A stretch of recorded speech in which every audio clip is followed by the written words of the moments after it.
The Gestapo did not disappear with the ruins of the Reich in 1945. Its archives burned, but its men scattered like shadows, some judged in Nuremberg, others recycled in the young Federal Republic, others used by the Stasi or the Western Secret Services, many escaping through the Ratlines toward Latin America, Africa, or the Middle East.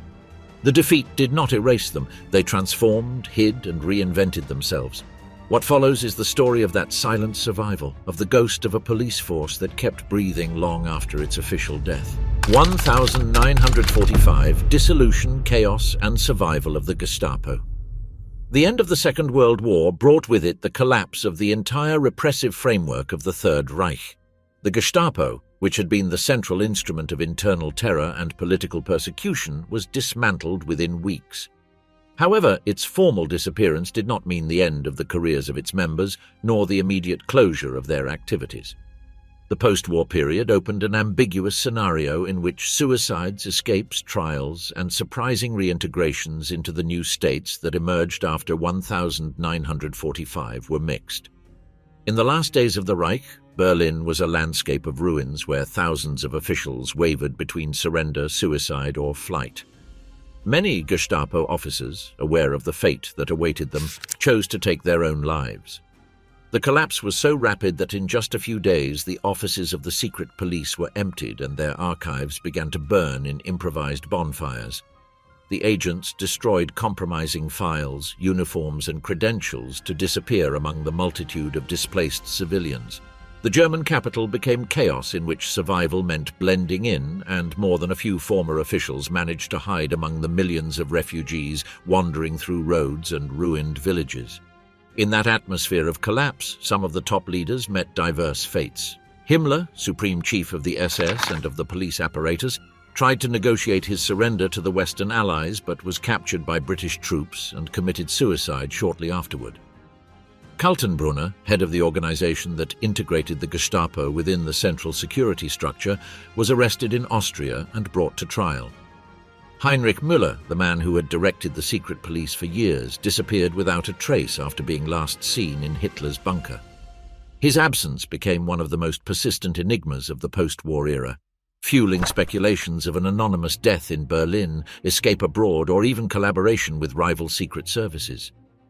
The Allied occupation encountered a mosaic of realities. In many cities, the Gestapo buildings had been abandoned or destroyed. Soldiers found basements full of half-burned documents, empty cells, and at times corpses of prisoners executed in the final hours. These incomplete archives, though devastated by fire, proved essential to reconstruct the magnitude of the repression and to lay the foundations of the first judicial processes. Much of it was transferred to documentation centers controlled by the Allies, who soon understood the value of that information both for the trials and for intelligence purposes. The Nuremberg Tribunal in 1946 declared the Gestapo a criminal organization. It was one of the most important condemnations, for it recognized that it was not about individual excesses but about an apparatus designed to persecute, deport, and murder. However, that global condemnation did not translate into widespread punishment. Only some of the captured leaders were tried and executed. The vast majority of the thousands of mid- or low-level agents were never judged.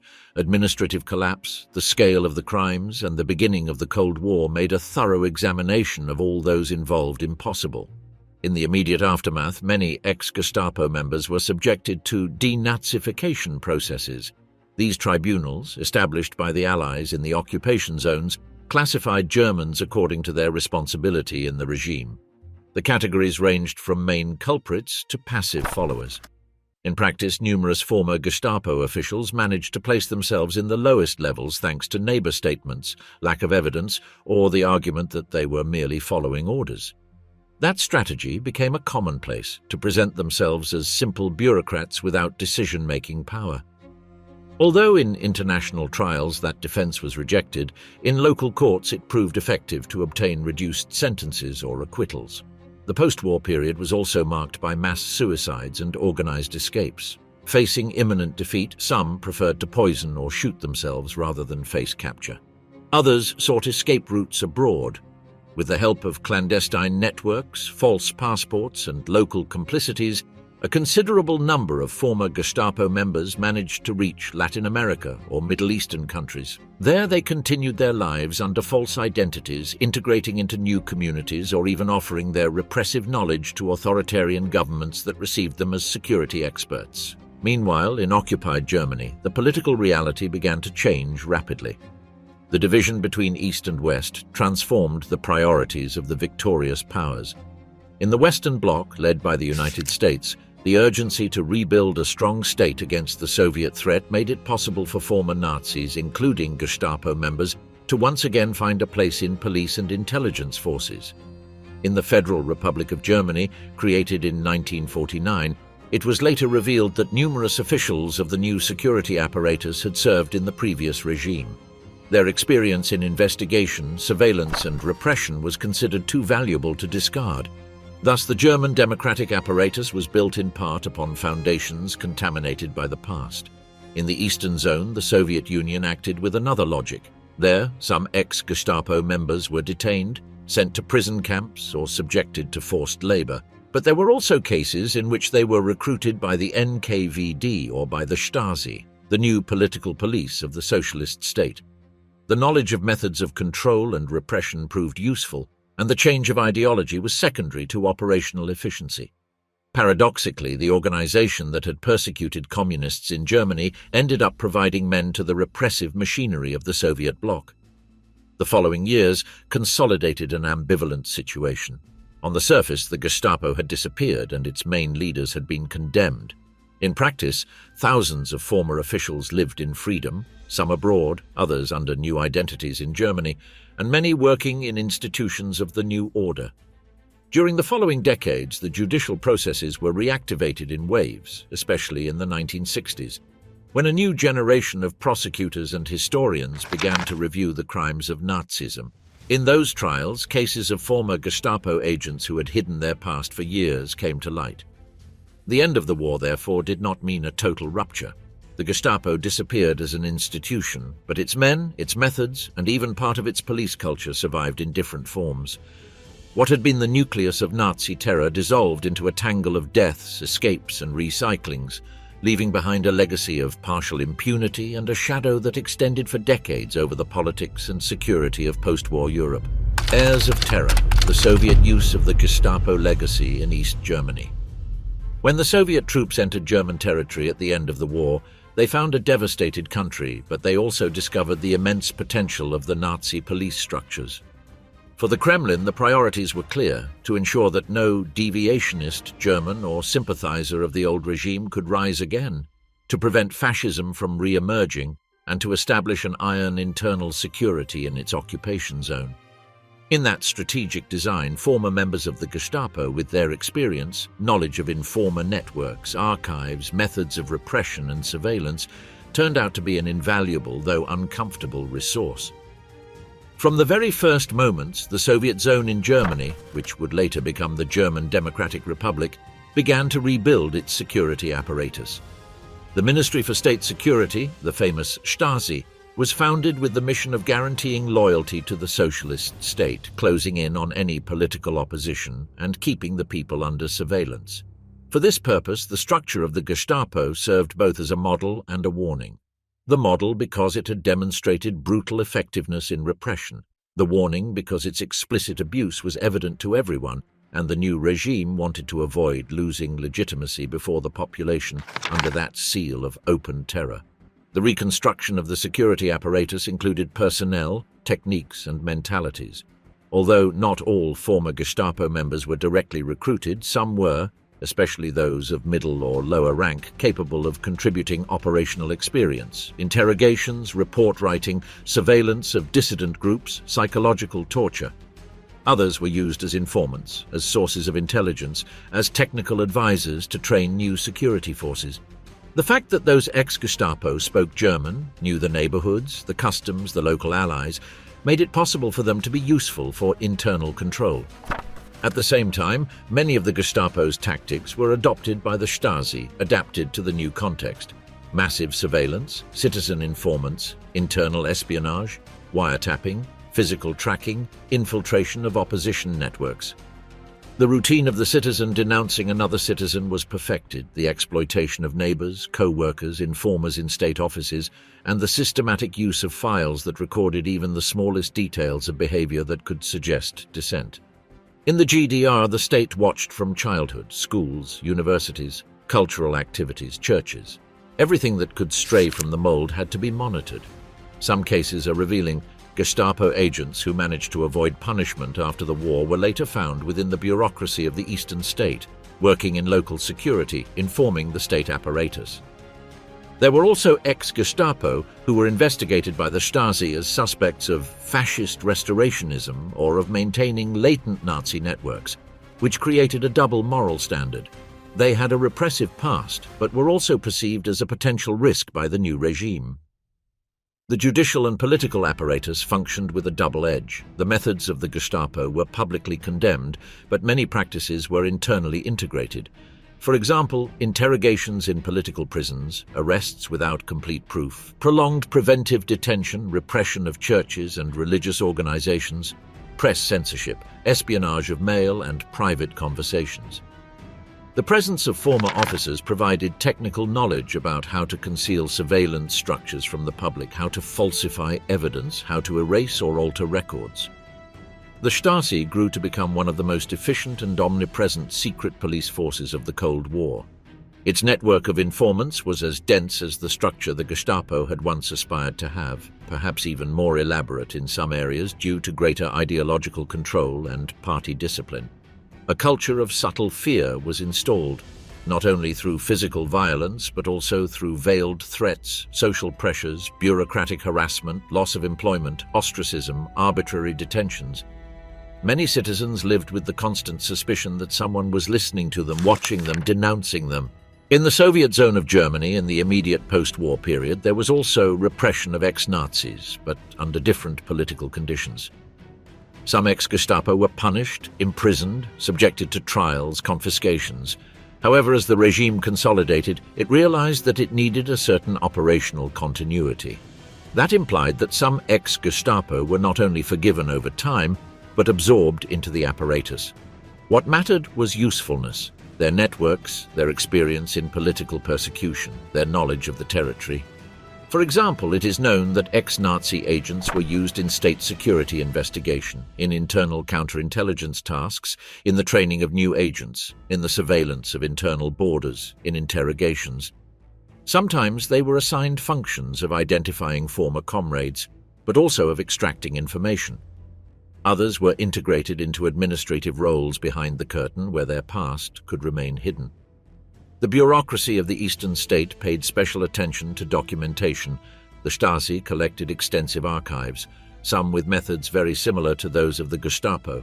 Files on people, reports written by anonymous informants, telephone wiretaps, registration of correspondence, tracking of physical movements, surveillance of visitors, control of internal migrations, who entered, who left, who had relatives on the other side of the wall. The Gestapo had innovated certain procedures of detention without visible trial, concealment of information. Those practices were recycled, refined, adapted to the language of the socialist state, justified as guaranteeing the security of the people or protecting the revolution. The GDR regime justified these measures as necessary to stabilize the new order against Western imperialism, to prevent the restoration of the reactionaries, to protect the ideological and physical border with the West.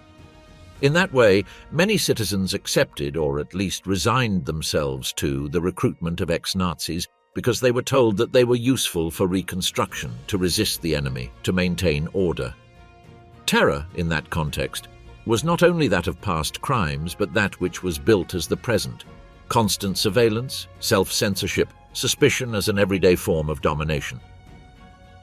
Throughout the years of the Cold War, the Stasi used its forces not only to repress internal dissent, but also to conduct foreign espionage, train repressive agents in other satellite states, advise on repression tactics, apply models of infiltration of civil society. Some figures who worked in the Stasi had connections, contacts, or biographies that linked them with the Nazi past, not always as visible chiefs, but as technical operators, trainers, or developers of networks of informers and denouncers. The fall of the wall in 1989 and the collapse of the GDR exposed all this framework. When the archives were opened, the magnitude of state control was revealed, the role of ex-Nazis in the repressive machinery, the continuity of methods that seemed eradicated, the adaptation of terror to more refined forms of domination. Many citizens discovered that neighbors, co-workers, local authorities with whom they had interacted for decades had been informants, agents, accomplices. Pastors, teachers, doctors had had secret files, contacts with the political police, informers in their ranks. Thus, the shadow of the Gestapo persisted under another name, with other symbols, with a proletarian slogan, red flag, with socialist justification. But it was, in essence, a machine of political control, social surveillance, and institutionalized repression. Not with the swastika, but with the party ideology at the service of state security, with similar methods, Soviet adaptations, and the same end, to maintain the power of the state over the population. The roots of the shadow. With the collapse of the Third Reich and the formal dissolution of the Gestapo in 1945, a second life began for many of its members. Not all were captured or executed. In fact, a significant portion managed to escape the Allied siege thanks to clandestine networks that were woven throughout Europe during the final months of the war. These escape routes, later known as Ratlines, connected monasteries, parishes, exiled organizations, and intelligence services that, for political or ideological reasons, facilitated the transit of former leaders and agents of the secret police toward distant destinations. Latin America and the Middle East became privileged recipients of this exodus of shadows. In devastated Central Europe, the first step was to escape the combat zones and the improvised prisoner camps. Many former Gestapo officials disposed of uniforms, insignias, and compromising documents to pass as simple soldiers or displaced civilians. From there, they sought temporary refuge in convents, remote villages, or ravaged cities where identification was almost impossible. The next move consisted of obtaining false documentation. The International Red Cross, overwhelmed by the humanitarian crisis of millions of displaced persons, issued emergency passports to those who claimed to be refugees without papers. With the help of priests, monks, or networks of sympathizers, numerous Nazis managed to accredit themselves with new identities and prepare their escape. The Italian ports became neuralgic points of this human traffic. Genoa, Rome, and especially the corridor toward the Vatican functioned as discreet passageways. There, priests and diplomats operated who, motivated by hostility toward communism or by ideological ties with fascism, collaborated in the issuing of safe conducts. Once in Italy, the fugitives waited in safe houses until they could board merchant ships bound for America. The voyage could take weeks, crossing monitored routes, but corruption and the lack of Allied coordination allowed ships to depart with incomplete or falsified passenger lists. Argentina emerged as one of the main destinations. The government of Juan Domingo Perón, interested in attracting European technicians, military men and specialists, offered entry facilities to thousands of immigrants. Among them mingled former Gestapo members who arrived under new identities. Some settled in Buenos Aires, others in remote provinces such as Córdoba or Misiones, where the presence of German communities facilitated anonymity. The network of contacts among former comrades, together with the complicit silence of sympathetic circles, allowed many to find employment in engineering firms, commerce, or agricultural activities, building seemingly normal lives while hiding a past of persecution and violence. Chile and Brazil also became refugees. In Santiago and Valparaiso appeared small nuclei of German expatriates who welcomed newcomers. In Brazil, the South, with a strong presence of German colonies, offered the possibility of integrating without arousing suspicion. Uruguay, Paraguay, and Bolivia completed the Latin American map, each with its own characteristics, from the rural tranquility of Paraguay to the turbulent political life of Bolivia, where some fugitives collaborated with military governments in security and intelligence functions. The Middle East constituted the other great pole of reception. In Egypt, Syria, and Lebanon, nationalist regimes viewed favorably the arrival of ex-Nazis, valued for their military and police experience. Several former Gestapo members were hired as advisors in interior ministries, training security forces, modernizing interrogation techniques, and contributing intelligence knowledge. In Cairo, some joined secret services in charge of monitoring opponents and coordinating operations against Israel. In Damascus, Syrian authorities employed fugitives to train police and army forces in methods of internal repression. These destinations not only offered protection from European judicial persecution, but also a salary and an active role in new conflict scenarios. The escape routes were not improvised but organized with precision. In some cases, former members of the Gestapo had direct support from Catholic networks that, under the justification of providing humanitarian aid to refugees, issued passports and transportation tickets. In others, the complicity came from Western intelligence agencies. In the midst of the Cold War, the knowledge the Nazis had about communism and the Soviet Union was considered too valuable to be ignored. Thus, while the Gestapo was publicly declared criminal, in practice the escape of many of its men was tolerated or even facilitated. It was not unusual that the same agents who could be accused in a court of deportations and executions simultaneously received protection from those who considered them useful in the struggle against Moscow. The journey to Latin America usually ended in Buenos Aires or Montevideo, from where the newcomers could move with relative freedom. Some kept their false identities for decades. Others, over time, recovered their true names under the protection of friendly governments or judicial negligence. Cases of late capture demonstrated how extensive the network had been. Eichmann, one of the planners of the deportation of Jews, lived for more than a decade in Argentina until he was kidnapped by Israeli agents in 1960. His case revealed to the world that the escape corridors had functioned systematically and that not only high-ranking leaders but also mid-level members of the Gestapo had managed to live comfortably in exile. In the Middle East, protection was more open. Many fugitives collaborated with governments that saw in them specialists capable of modernizing secret services and armies. There, they did not need to hide but to prove efficiency. Some participated in the formation of security forces that, over the years, would develop repressive practices similar to those the Gestapo had perfected in Europe. The transfer of techniques and repressive methods became a dark legacy that crossed borders and reincarnated in new conflict scenarios. The magnitude of the exodus explains why, in the immediate post-war years, it was so difficult to prosecute all those responsible. While a few sat in the Nuremberg courts, hundreds were boarding for new destinations. The image of former Gestapo agents living in quiet neighborhoods of Buenos Aires, working as technicians in Sao Paulo or as advisors in Cairo, illustrates the paradox of a repressive apparatus that, even destroyed as an institution, extended its shadow beyond 1945. The covert continuity in West Germany.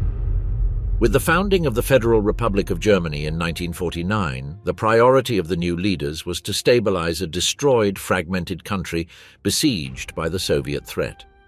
The denazification initiated by the Allies had quickly shown its limitations. It was impossible to prosecute millions of people, and even more difficult to find qualified personnel to rebuild entire institutions from scratch.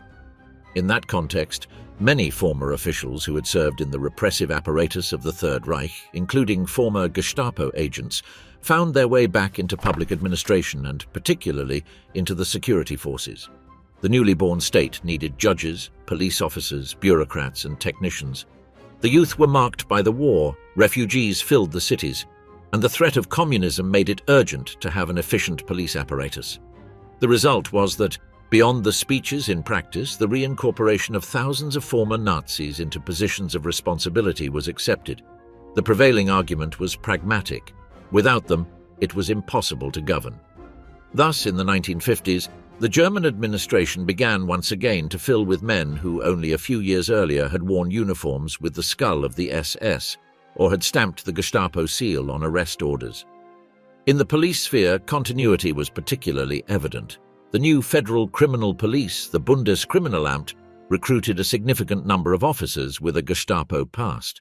In some departments, the majority of the commanders had served before 1945 in the political police or in the SS.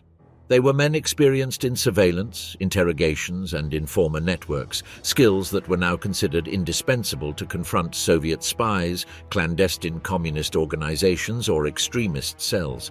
The logic of the Cold War justified that paradox. Those who yesterday had persecuted opponents in the name of Nazism now did so in the name of Western democracy. Continuity was not limited to the criminal police. The same pattern was reproduced in the intelligence services. The Gehlen organization, the nucleus of the future German Secret Service, was created under American sponsorship and massively recruited ex-military and researchers with experience in the struggle against the Soviet Union. Among them were men who had worked closely with the Gestapo in counter-espionage or repression tasks in Eastern Europe. With their knowledge of languages, networks, and methods, they became valuable assets for a West determined to stop the Soviet advance on all fronts. Reintegration often occurred without concealment. Officials with openly compromised trajectories under the Nazi regime occupied leadership positions in ministries, prosecutors' offices, and courts. Others did so more discreetly, under bureaucratic identities that hid their past. Social silence facilitated the process. In a society trying to leave the war behind, constantly stirring the past generated discomfort and resistance. The narrative that most people had been swept along by circumstances, without true conviction, worked as a collective alibi. Under that umbrella, even former secret police agents found space to rebuild respectable careers. In the 1950s, Chancellor Adenauer's policy explicitly favored this dynamic. His priority was to consolidate a strong and stable state capable of integrating into the Western Bloc and resisting pressure from the East. To that end, he enacted amnesties that benefited thousands of ex-Nazis, lifted employment restrictions, and allowed officials expelled by the Allies to return to their posts. The result was that within a decade, the German public administration was once again filled with men with a compromised past. In many cases, those who had been temporarily removed even returned to the very same offices they had occupied during the Third Reich. In local and regional police forces, the situation was similar. Cities and Länder needed organized security forces, and the only people with experience were precisely those trained in the Nazi police tradition. Thus, numerous ex-Gestapo officers became heads of police stations, instructors at police academies, or chiefs of special brigades. On a daily level, this meant that German citizens could be interrogated in the 1950s by the same men who had watched or arrested them in the 1940s. The difference was that the emblem on the uniform had changed, but not the biography of those who wore it. The judicial system did not escape this dynamic either. Judges and prosecutors who had applied racial laws or condemned opponents during the Third Reich continued in their functions. Consequently, when in the 1950s some trials against war criminals were reopened, it was tribunals full of magistrates with a Nazi past that handed down sentences. It is not surprising then that many of those cases ended with light penalties or acquittals. Judicial leniency was part of a tacit pact, not to stir the past too much in order to look ahead. The presence of ex-Gestapo members in the FRG did not mean that they lived without fear. Over time, as a new generation critical of the post-war period consolidated, investigations, journalistic scandals, and trials began to emerge. In the decade of the 1960s, trials such as those of Auschwitz in Frankfurt revealed to what extent former perpetrators had managed to live for years as respectable citizens. In some cases, they were finally convicted, but by then they had already enjoyed decades of impunity. Public outrage grew, especially among the young who had not directly participated in the war and who questioned their parents' complacency. The issue of continuity became a matter of political memory. It was discovered that in the early years of the FRG, up to half of the senior ranks of the Federal Criminal Police had served in the Gestapo. It was also found that entire ministries were filled with officials with Nazi credentials. The discovery generated a debate about the legitimacy of the state and about the true extent of the rupture with the past. The democratic German state had been born in part on the basis of men who had previously served the totalitarian regime. That paradox marked the Republic during its first decades. The Cold War acted as both justification and curtain. The Soviet danger was used as an argument to keep in key positions those who knew how to watch, repress, and investigate. At the same time, ideological confrontation diverted public attention toward the external threat, relegating unresolved accounts with the recent past.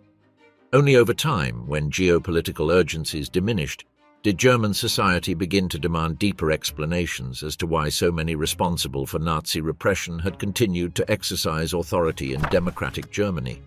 The reintegration of ex-Gestapo members in the FRG was therefore a complex and contradiction-filled phenomenon. It was not the product of chance, but of conscious political decisions that prioritized stability and security over justice. That decision allowed for the rapid establishment of solid institutions, but at the cost of prolonging the impunity of many.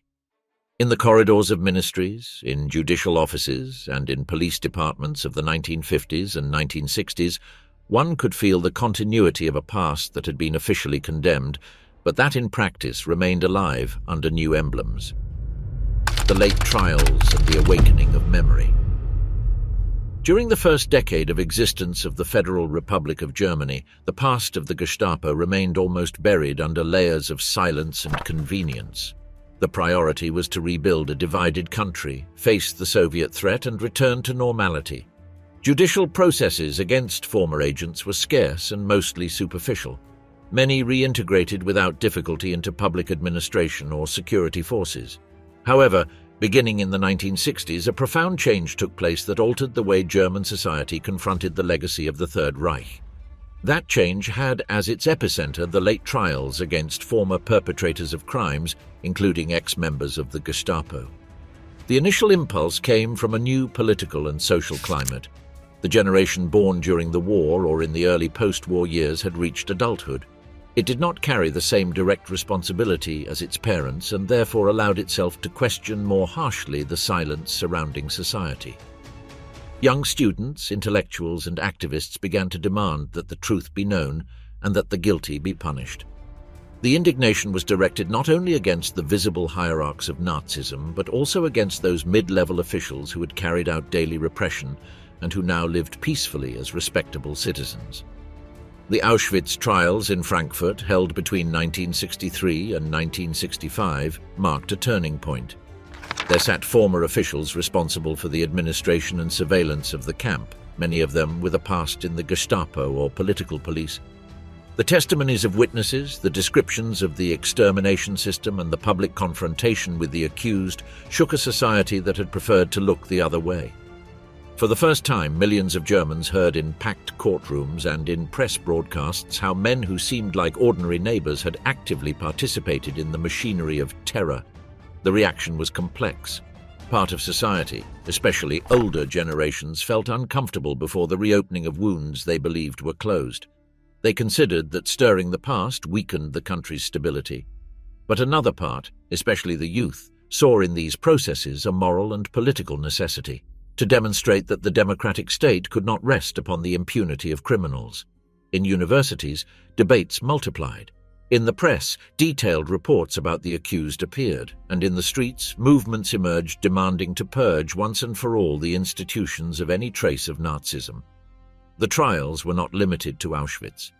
In various cities of West Germany, proceedings were opened against former Gestapo officials responsible for deportations, executions, and persecutions.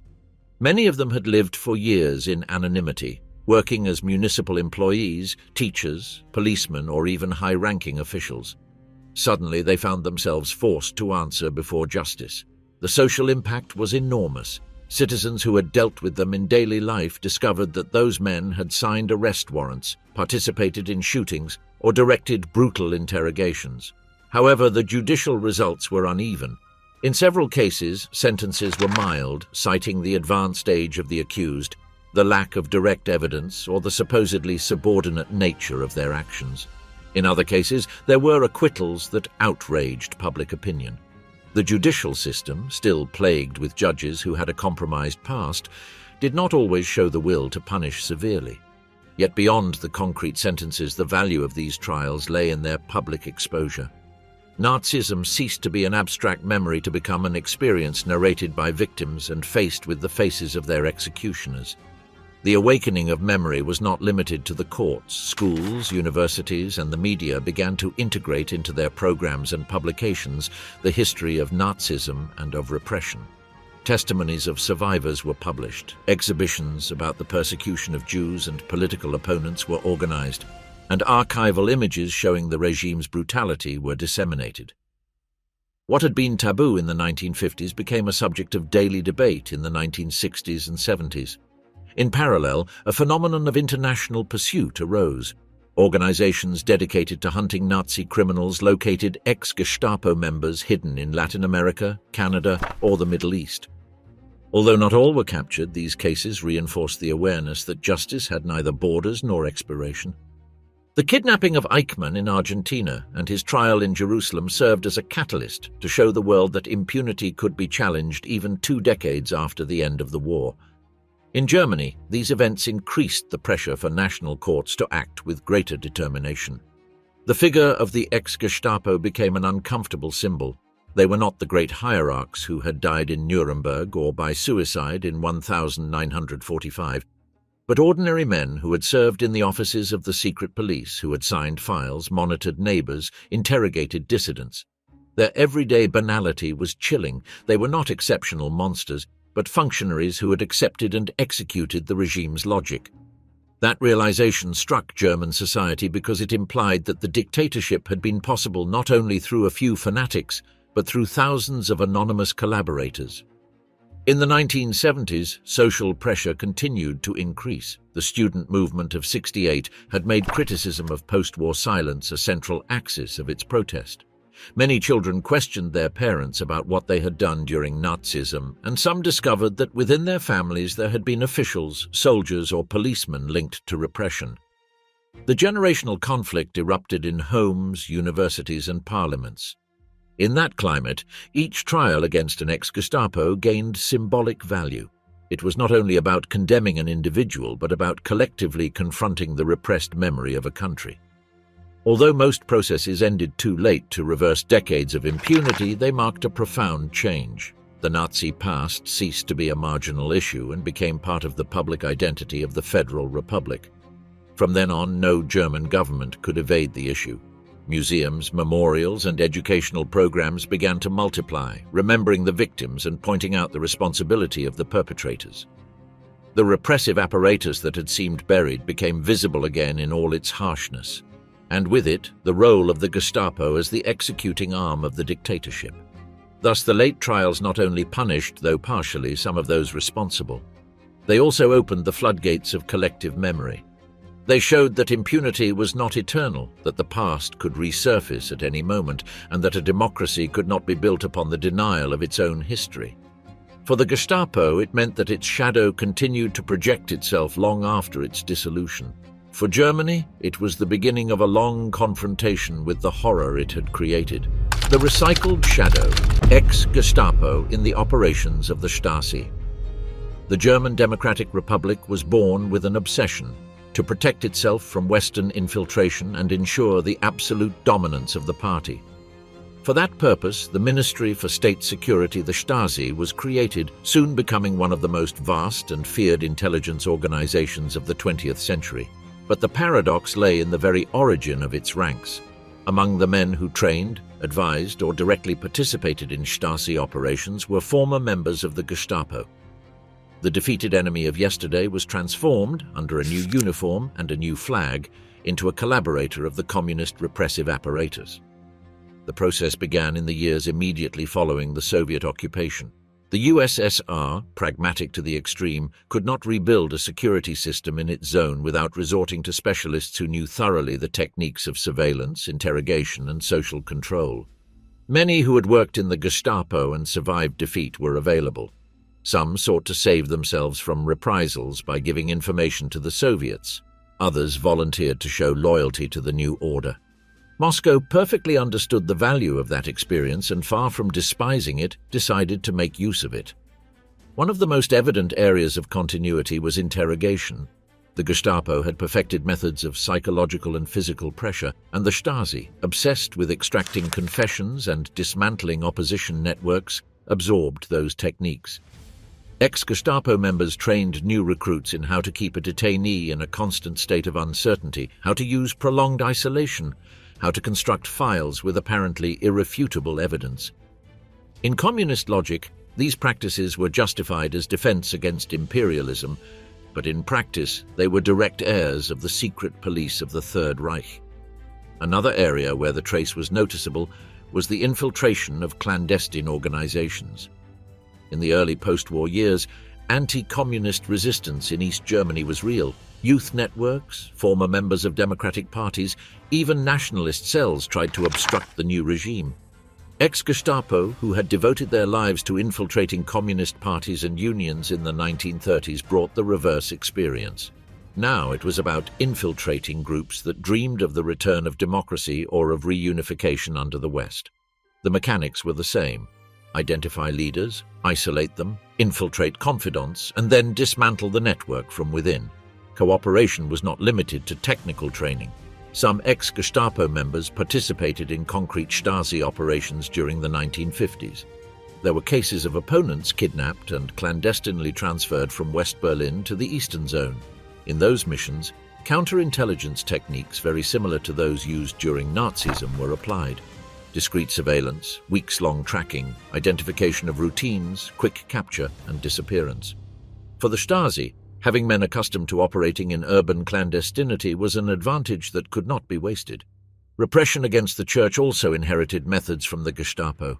Although the enemy had changed ideological sign, the logic was similar: to break institutions that could become centers of resistance.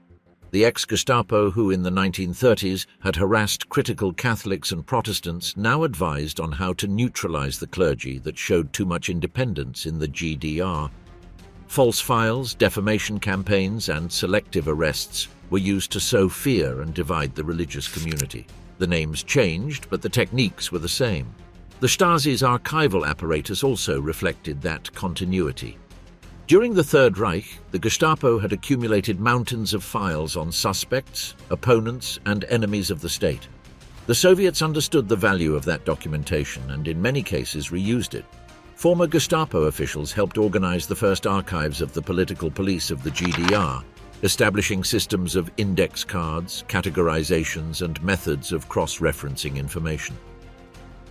In a few years, the Stasi became a bureaucratic machine capable of recording the lives of millions of citizens, a direct inheritance of the Nazi archival obsession. It should not be surprising, then, that the culture of fear in East Germany had echoes of the past. The Stasi watched, listened, intercepted, and destroyed lives with an efficiency that recalled the Gestapo, and in many cases that efficiency was due to the fact that those who had served the Reich transmitted their knowledge to the new generation of communist agents. The irony was brutal. Under ideologically opposed flags, the methods of state terror were reproduced with surgical precision. In international operations, the hand of the recycled could also be perceived. During the 1960s, the Stasi supported revolutionary movements in Africa and the Middle East, and some of the instructors sent had a Gestapo past. They had learned to control hostile populations in occupied Europe and now taught those same techniques to security forces in Moscow's allied countries. The knowledge of urban counterinsurgency, the creation of informer networks, and psychological manipulation were presented as modern tools, although in reality they were echoes of practices already employed in Warsaw, Prague, or Paris during the Nazi occupation. The participation of ex-Gestapo in the Stasi was never officially acknowledged. The GDR regime built its legitimacy on anti-fascism, proclaiming that Nazism had been eradicated at its root in its territory. To admit that its secret police had incorporated personnel from the Gestapo would have been an unsustainable contradiction. Therefore, everything was done in silence, under hidden files and retouched biographies. But the reality is that this shadow was present in interrogation cells, in intelligence reports, and in clandestine operations. The result was a sinister historical continuity.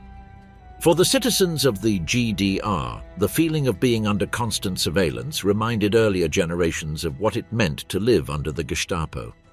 The difference was the ideological discourse, no longer enemies of the German people, but enemies of socialism. Yet in both cases, the machinery of the state used the same gears: fear, control, denunciation, and repression. Thus, in the operations of the Stasi, the new was mixed with the old. Technology advanced, wiretapping was perfected, international espionage became more sophisticated. But the operational root, the foundations of repression, came from before. They came from the men who had sworn loyalty to the Führer and who, after defeat, swore loyalty to the party. History had turned them into interchangeable pieces of different totalitarian systems, and in both they had found their place. The Ratlines, hidden highways to impunity. When the war ended, Europe was transformed into a convulsed territory filled with ruins, displaced persons, and administrative chaos. In that chaotic scenario, thousands of former Gestapo members and other Nazi organizations found an unexpected opportunity to escape. The escape routes woven between 1945 and the early 1950s, known as Ratlines, constituted one of the most significant phenomena of the post-war period. Through clandestine passageways and networks of clergymen, diplomats, and sympathizers, hundreds of men with a bloody past managed to leave Europe and rebuild their lives on other continents. The first step was to escape the Allied radar. After the defeat, the improvised prisoner camps were filled with thousands of soldiers and officials. Many knew that if their true identity came to light, they would face long trials or even the death penalty. Thus, false documents began to proliferate. The collapse of the German bureaucratic apparatus, combined with the disorganization of the victors, made the task easier. It was enough to pose as a simple soldier, peasant, or displaced person to go unnoticed. The destruction of Gestapo archives during the last months of the Reich helped erase compromising traces. The difficult part was not hiding for a few days, but finding a safe route to leave the continent. In that vacuum, the Ratlines emerged. One of the most important began in southern Germany and headed toward Italy. The fugitives moved from convent to convent, from safe house to safe house, until they reached cities like Bolzano or Trieste. From there, the goal was Rome. The Italian capital, devastated and overcrowded with displaced persons, offered anonymity. There operated offices of the International Red Cross that, overwhelmed by the magnitude of the crisis, issued emergency passports to thousands of applicants. The ex-Gestapo presented themselves as refugees without papers, invented credible biographies, and obtained valid documentation to travel. It was the first safe conduct toward impunity. The Vatican played a key role. Some priests and bishops, motivated by fear of communism or by ideological sympathies, extended protection to fugitives. Religious residences were made available as temporary shelters, identity certificates were facilitated, and contacts were established with diplomats from Latin American countries willing to grant visas. Thus, the cassock became a symbolic passport. Whoever managed to enter the ecclesiastical protection circle exponentially increased his chances of escape. Another route started in Austria and crossed the Alps toward Italy. The mountain passes, barely controlled by the Allies, served as natural corridors. From Innsbruck or Salzburg, trips were organized in small groups guided by local contacts who knew shortcuts and secondary paths. Once in northern Italy, the network followed the same pattern: safe houses, parishes, friendly consulates. Genoa became one of the main embarkation ports.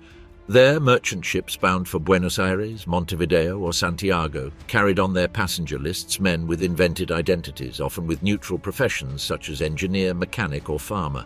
The Ratlines also connected with Spain. Under Franco's dictatorship, ex-Nazis found temporary refuge in Madrid or Barcelona. From there, with freshly issued Spanish passports, they could fly or sail to Latin America. The Spanish route offered advantages: a government openly anti-communist and willing to protect former allies. Although not all stayed on the peninsula, Spain functioned as a safe transit station. Latin America was the most coveted destination. Argentina, with a government that actively promoted the immigration of European technicians and specialists, opened its doors to thousands of Germans. For a former Gestapo member, Buenos Aires offered anonymity amid a bustling metropolis and the possibility of disappearing among already established German colonies. Chile and Brazil joined the list of receivers, as well as Paraguay and Bolivia, where military regimes viewed favorably the presence of security experts. In many cases, the newcomers became advisors to ministries, police instructors, or simple citizens who started businesses, hiding beneath a facade of normality, a past stained with persecution and blood. No less important was the route to the Middle East. Egypt, Syria, and other Arab countries accepted European refugees. There, former Gestapo members offered their experience in repression, surveillance, and intelligence to governments interested in strengthening their security apparatuses. Some joined secret services, others police forces, or even national armies. For them, the desert was as safe a refuge as the South American jungles. The Ratline phenomenon would not have been possible without a conjunction of factors. The first was Allied disorganization. With millions of displaced persons, it was impossible to verify each individual's identity. The second was political interest. For many in the West, the real enemy was no longer the defeated Nazis but communism. Under that logic, some ex-Gestapo were seen as potential allies. The third was the complicity of religious and diplomatic institutions, which provided the necessary cover to cross borders and embark. The last was the determination of the fugitives, who did not hesitate to reinvent their lives and erase their past. The 1950s consolidated the new life of many of them. Settled in neighborhoods of Buenos Aires, in Brazilian towns, or in Egyptian cities, they integrated into their communities, learned new languages, and raised families. Some remained forever hidden, others eventually reclaimed their true names under the protection of sympathetic governments or international indifference. The success of these networks was so great that decades later, cases of ex-Gestapo living quietly under false identities were still being discovered. The discovery of the Ratlines generated international scandal when some famous cases became public. But at the very moment of their operation, they were an open secret tolerated by many. The urgency of reconstruction and the confrontation with the Soviet Union relegated the pursuit of fugitives to a secondary plane. That passivity allowed the hidden highways to impunity to function smoothly for years. From enemy to ally, ex-Gestapo in the Cold War. When the war ended and the Third Reich was destroyed, the world map quickly entered a new confrontation. The dividing line between the United States and the Soviet Union became the axis of international politics, and Germany, split in two, became the epicenter of that confrontation. In that context, many men who had served in the Gestapo discovered that their past could become a passport to survival. What in 1945 had been a mortal stigma began in the 1950s to be seen by certain Western circles as a useful resource. Thus, former enemies began to collaborate with those who until recently had pursued them. The American intelligence services were the first to notice the potential. The Office of Strategic Services, precursor to the CIA, had the immediate goal of deciphering the plans and capabilities of the Soviet Union. The problem was that they had hardly any specialists in the region, while former Nazi officials had accumulated years of experience monitoring communists, infiltrating clandestine cells, and preparing detailed reports on the labor movement. The Gestapo, which had devoted much of its existence to persecuting the German left, possessed knowledge that suddenly became extremely valuable. Thus, the former persecutors were recycled as experts on the new common enemy. Recruitment was carried out discreetly. Under secret programs, former officers were interrogated and then integrated into structures created to spy on the Soviets. The Gehlen organization, directed by an intelligence general from the Eastern Front, became the nucleus of this process. From its offices, protected by the United States, a network was built that absorbed dozens of ex-Gestapo who contributed their experience in surveillance, their ability to organize informants, and their personal archives. The same men who years earlier had tracked opponents in Hamburg or Berlin were now designing counter-espionage operations against Moscow. Pragmatism dominated the decisions. In the midst of the Cold War, the priority was to contain the communist advance in Europe. The Western allies feared that communist parties would take power in France or Italy, that Soviet influence would expand through trade unions, or that West Germany would become fertile ground for infiltration. To confront that scenario, the ex-Gestapo were useful. They knew how to dismantle networks, how to infiltrate clandestine meetings, how to break a suspect during interrogation. The criminal past was relegated. What mattered was efficiency in the new ideological battle. In many cases, the transition was surprisingly quick. Men who had served in the Nazi secret police in 1944 found themselves in 1950 working in offices of the nascent Federal Republic. The reconstruction of the criminal police and intelligence services was carried out with American approval, and numerous officials with a compromised past participated in that reconstruction. Some became heads of counter-espionage brigades, others analysts, others trainers of new generations of agents. The official argument was that the Soviet threat required relying on the most experienced, even if that experience was tainted by Nazi repression. The British also resorted to ex-Gestapo. In their occupation zone, many were interrogated to obtain information on communist networks, and some ended up collaborating as informants. In Austria and other parts of Central Europe, discreet contacts were established with former secret police officers. offering them protection in exchange for cooperation. On the geopolitical chessboard, moral purity was subordinated to strategic necessity. The result was a paradox difficult to digest. While at Nuremberg, the Gestapo had been declared criminal as an organization, in the offices of Bonn or in the intelligence headquarters in Munich, doors were opened to its former members. That contradiction fueled the distrust of those who, years later, would discover the names and careers of the officials occupying key positions in democratic Germany. The integration of ex-Gestapo was not limited to domestic affairs. Some were sent as advisors to other European countries, participating in covert operations against leftist movements. There were also those who worked in Latin America under indirect contracts, contributing knowledge of interrogation and counterinsurgency techniques. Although their number was not massive, they represented a clear example of how the Nazi past was recycled under the new needs of the Cold War. Collaboration with the West brought a collateral effect, the blocking of judicial investigations. Several cases against ex-Gestapo were suspended or archived because the accused were considered too valuable to the secret services. In official archives, evidence of participation in deportations or executions accumulated, but those files remained buried under confidential seals in the name of national security. For victims and survivors, that meant the perpetuation of impunity. For Cold War strategists, it was an acceptable price for stability. In West Germany, the presence of these men in public positions fueled social tensions. During the 1950s, silence was the rule. Little was said about the past, and those who insisted on pointing it out were accused of wanting to destabilize. But as the 60s advanced, the revelation that former Gestapo agents had been rehabilitated in the police and intelligence began to provoke indignation. Students and young intellectuals denounced the hypocrisy of a state that proclaimed democratic values while harboring in its ranks the repressors of the previous regime.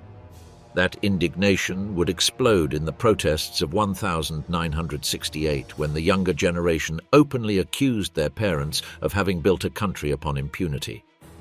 The use of ex-Gestapo in the Cold War starkly reveals the logic of power in times of global confrontation. What had been solemnly condemned in international tribunals became, in a few years, a pragmatic resource to confront the new enemy.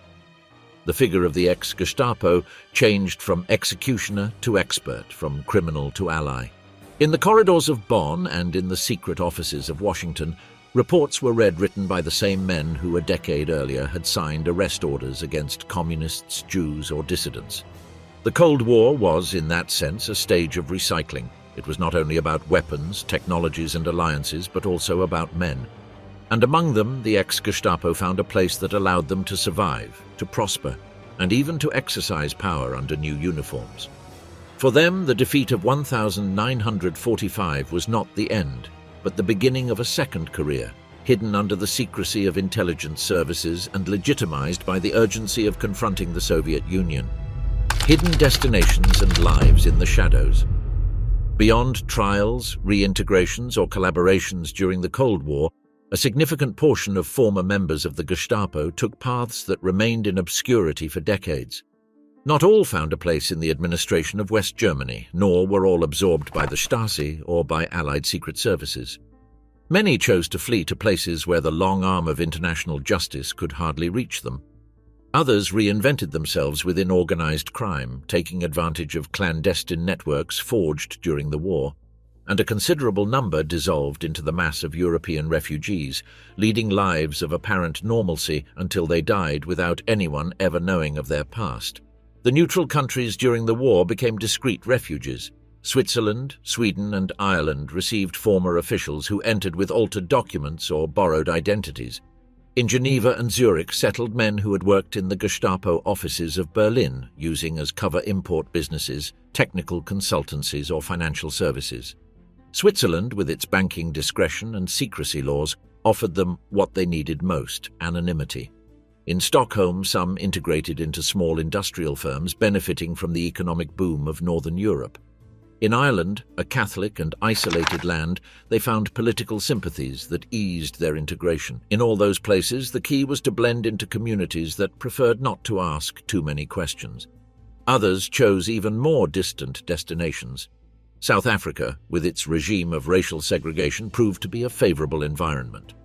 Former Gestapo members contributed their experience in surveillance and repression to the police apparatus of apartheid. There, the enemy was not communism nor German political dissent, but the black majority fighting for basic rights. The techniques learned in Nazi Germany and perfected in occupied Europe were recycled in Johannesburg or Pretoria to sustain a system based on institutionalized discrimination. Similarly, some arrived in Rhodesia or Angola offering their services as military advisors or counterinsurgency instructors. In Latin America, beyond Argentina, Chile or Brazil, there were cases of ex-Gestapo members who found accommodation in Paraguay under the regime of Stroessner or in Bolivia, where successive dictatorships employed them as intelligence and repression instructors. In those settings, the Nazi past was not an obstacle but a credential. Local militaries valued the experience of men who had fought guerrillas, communists, and opponents in Europe during the 1930s and 40s. They became architects of security apparatuses that in many cases replicated methods copied from the Gestapo, blacklists in former networks, psychological torture, and control of urban space. A lesser-known phenomenon was their entry into organized crime. During the last months of the war, the Gestapo had accumulated huge sums in cash, gold bars, jewels, and confiscated works of art. Part of those assets disappeared amid the ruins of the Reich. Some former officials used them as initial capital to build smuggling networks.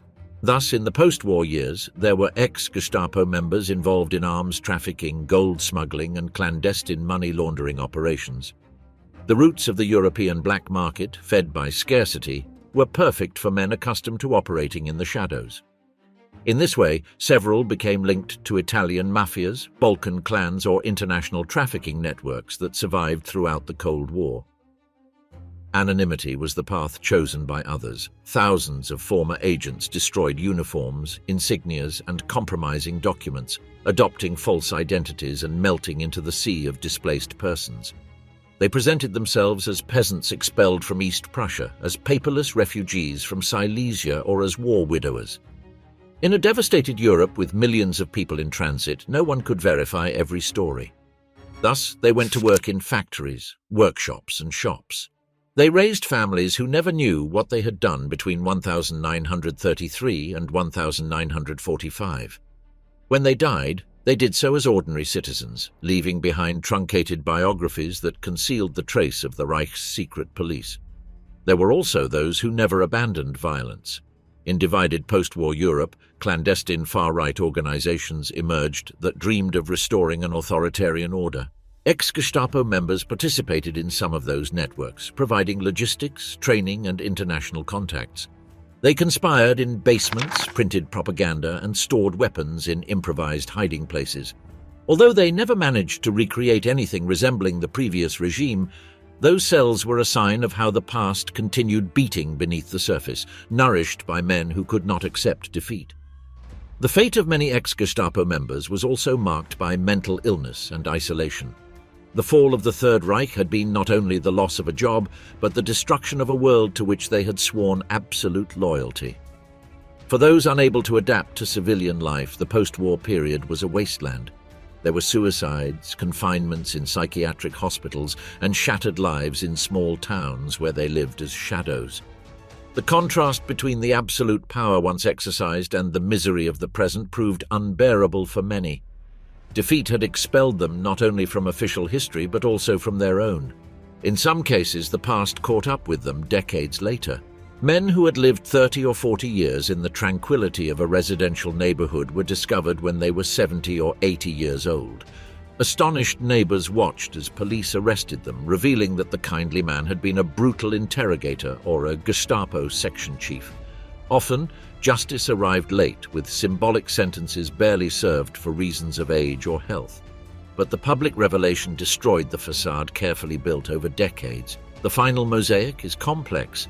There were those who became gears of the new German state, those who served the Stasi, those who collaborated with the CIA or MI6, those who escaped through the Ratlines, those who recycled themselves in foreign military regimes, those who sank into organized crime, those who died in anonymity. The dissolution of the Gestapo in 1945 did not mean the end of its personnel, but the beginning of a long process of dispersion and adaptation. The most feared secret police of the Third Reich was extinguished as an institution, but its men, its methods, and its memory survived in multiple forms, contaminating the post-war world. The most unsettling aspect is the persistence of the shadow. Wherever ex-Gestapo members settled, practices of repression, surveillance, and social control emerged that reproduced, under a different discourse, the logic of terror they had learned under Nazism. History proved that military defeat is not enough to eradicate a repressive apparatus. Its men can transform, adapt, camouflage, and continue operating under new banners. In Europe, in Latin America, in Africa, or in the Middle East, the echo of the Gestapo resonated for decades, long after its offices were reduced to rubble in 1945.